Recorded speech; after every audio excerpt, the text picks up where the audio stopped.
Good morning, everybody.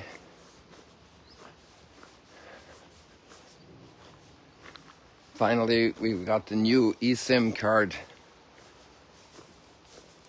and I'm wondering how the coverage will be. A little breeze coming from the west today.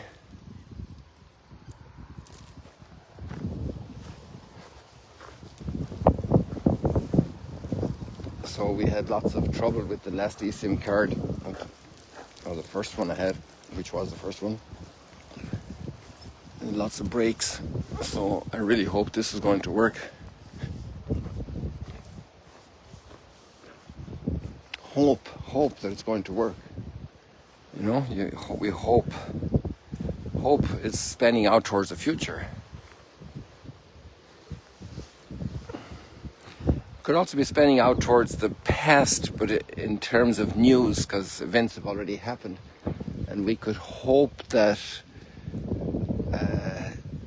the plane arrived on time. We could hope that the operation went well, because it was yesterday morning or it was last night, and we didn't hear the results yet. But hope is normally out towards the future, you know. And here we have a consideration in the first reading today of hope based on an experience in the past. Processing an experience in the past. We've had many reasons for strengthening hope in the readings we've been having from the letter to the Hebrews. Many readings. And they're based on theological understanding built on the scriptures. Particularly one figure has become very familiar through this is Melchizedek. Another reality was the understanding of the sacrifice at the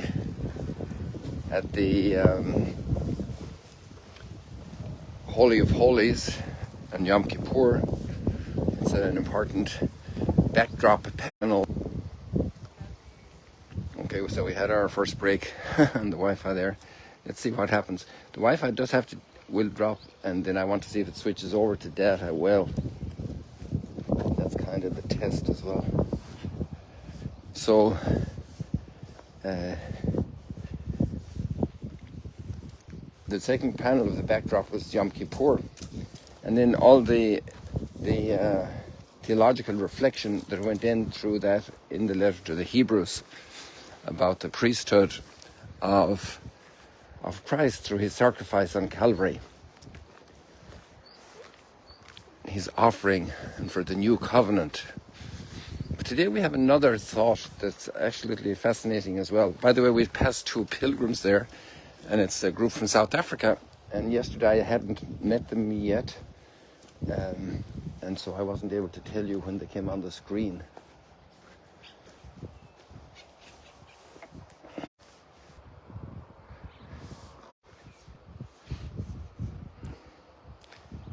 I'm going to try and do a switch if I can. So if I have 4G now, let's see if it holds. We're doing a test drive on the new SIM card, okay? I hope it will hold.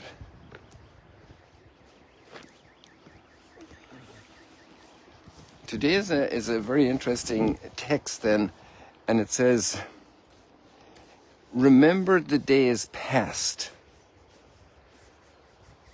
So this isn't a theological reflection, it's recalling your own experience. And the experience is actually very powerful.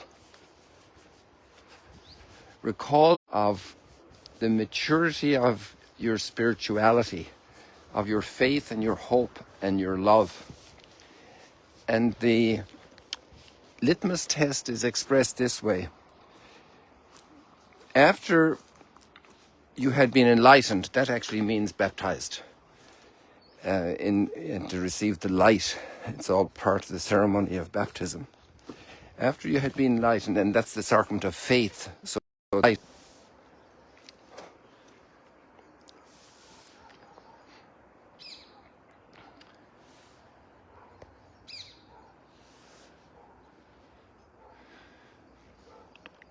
I'm sorry for the cut that happened there. Apologies to those who got cut off. People are coming back in, so hopefully it's going to work.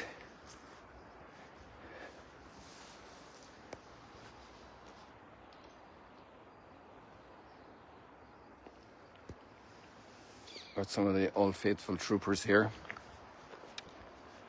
The live streamers. We're going for 5 years. Tomorrow's February, so we really have to go towards the end of March to have our 5 years. But in terms of months, tomorrow we'll chalk up the 60 months by having February of 25 on the storyline. So let's go back now to the text again after this interruption here in the live stream. I guess the people who see it afterwards don't have this problem. Well, I don't know what problem they have, how it records.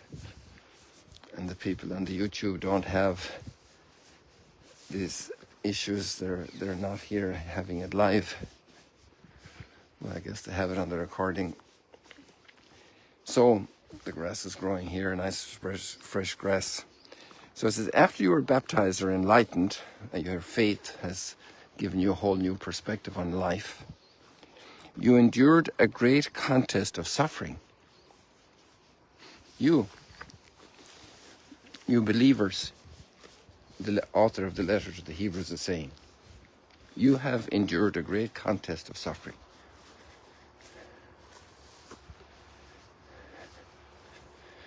So we have 3, 4, 5 fishermen at least here. 2 tents counting, 2 more tents over here. So there's 4 tents at least.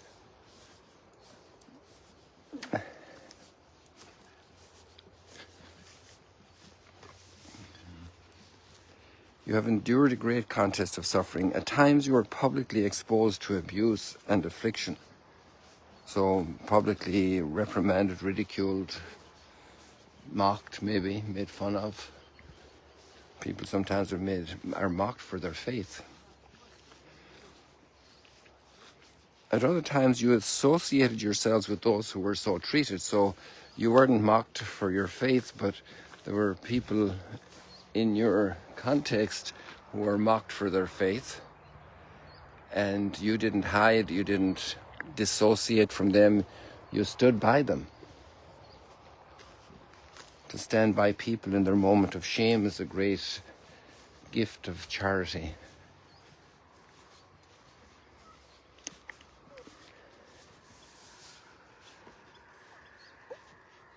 You even joined in the sufferings of those in prison. To visit the prisoners, I'm not sure if it means more than that. And the next piece is it really impresses me. And you joyfully accepted the confiscation of your property.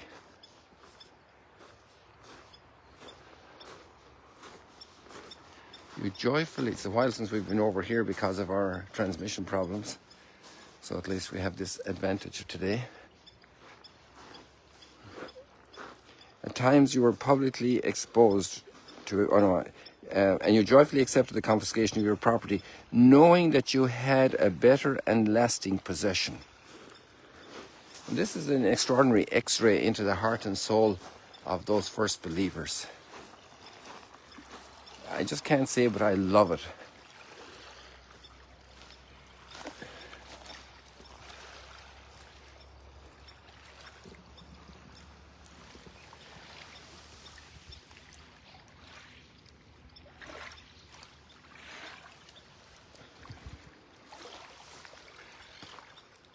I just love it.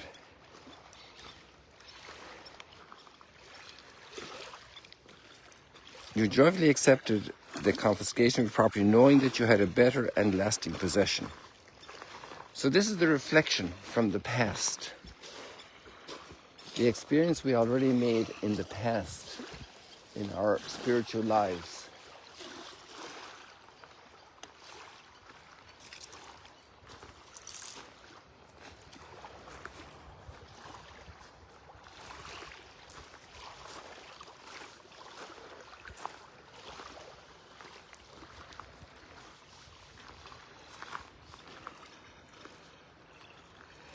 Therefore, do not throw away your confidence. It will have great recompense. So obviously their confidence was being tested. Their trust on being in the right path. Maybe they had got a little disillusioned, a little downcast, sad, unsure of their faith. And this is now a renewal. And the source is not a theological reflection, but a memory, refreshing a memory of the level of dedication that grace had brought them to reach.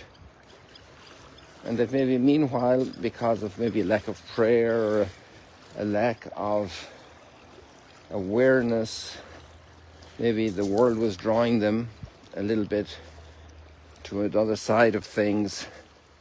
Doubts enter, and we need to be renewed in our commitment. And it happens in many other things as well. It happens in a business enterprise, it happens in so many things on a worldly level, but this is on a supernatural level, on the level of faith and grace.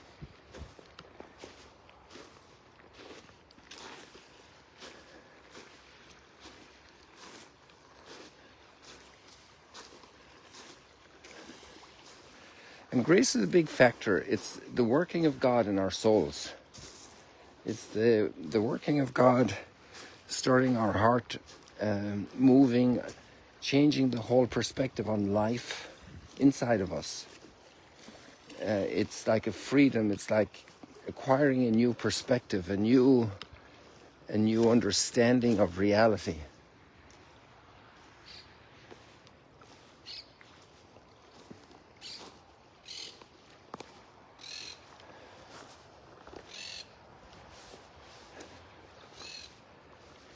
And a disposition to live in that reality.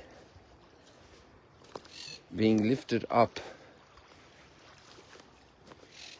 And a will that's knit together to live there. That's part of redemption. It's part of being renewed, the new person. And the water seeping in here. I don't know if you can hear it. And there's more even over here, more visible.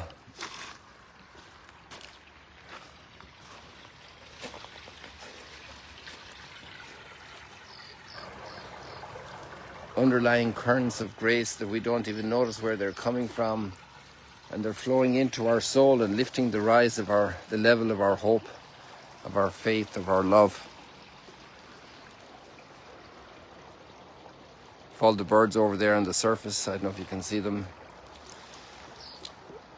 This fisherman is going out there in his little dinghy to entice the fish with some bait, probably, over to this area.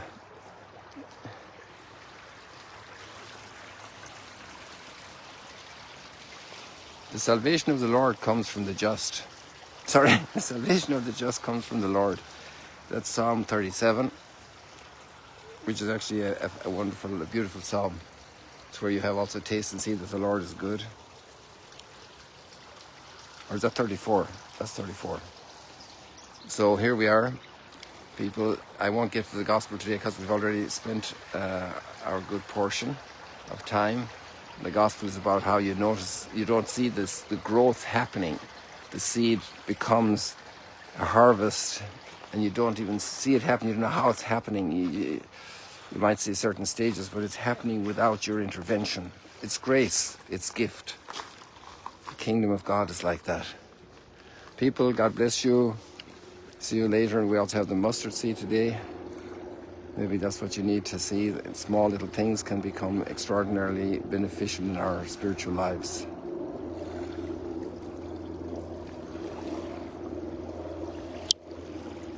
Good, there we are. Trying to fix this there and the light. God bless you.